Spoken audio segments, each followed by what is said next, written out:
Hey guys, how you doing? I hope you're all having a great day. I'm just sitting here drinking some coffee. I was out here enjoying the weather and I noticed how it feels like fall out here. How it's summertime, but it feels like fall. And it made me remember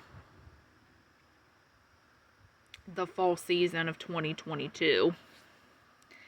And I started thinking, because back then, that was when I felt like everything really started getting good for me.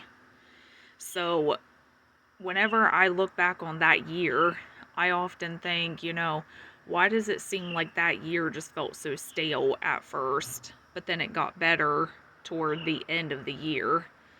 So 2022 is when Mount Liberty, the church I go to, first opened. That was when I first started going, and at that time I didn't have a church to go to. So I think that also helped, but at the end of August, I started babysitting these kids over at my sister's house. And then um, I got to talk to the neighbors and I let her play with the neighbor kids and she really enjoyed it. And it was just nice getting away from the house and being able to do something different, be able to share my testimonies with other people and just be around people that make you feel comfortable and everything. So when I really started thinking about it, I was like, okay, so why did that year feel like it was such a good year? And then I finally realized why. It was because from where I was home a lot and wasn't really getting out of the house a lot, which here's where it gets good.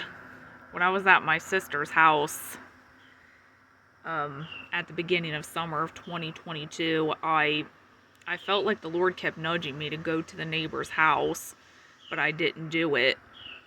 Then after I started babysitting, then I started taking the little girl for walks, and we just naturally started hanging out with the neighbors. And so it was like the Lord made, it's like if you don't do what the Lord says, he will make it happen eventually.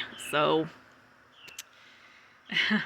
but I noticed that after all that stuff happened, ironically, that's when my life got better. And I feel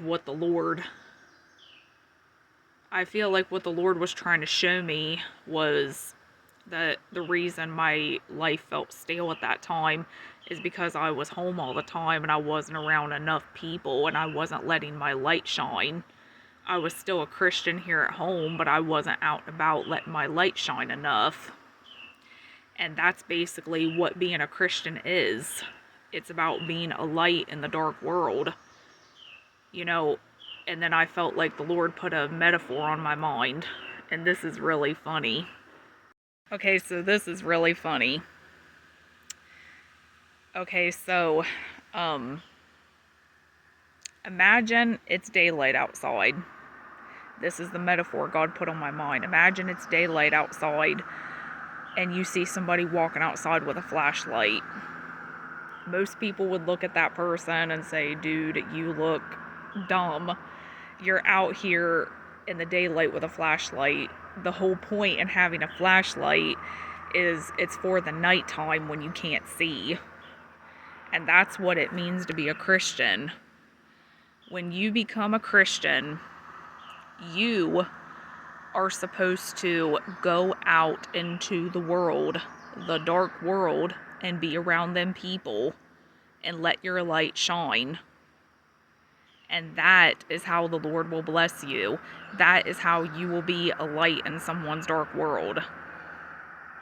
But some Christians have this idea like, well, if I'm a Christian and I'm supposed to avoid sin, that means I can only hang out with Christians or I can only go around Christian people. Because if I go in the darkness, I might become like the darkness. And it's like, well, no, if you let your light shine like you're supposed to, you won't become like the darkness. Instead, you will expose the darkness and hopefully bring more people to the light. So I just felt like I really wanted to share that because I thought that was really good. So you guys have a blessed day.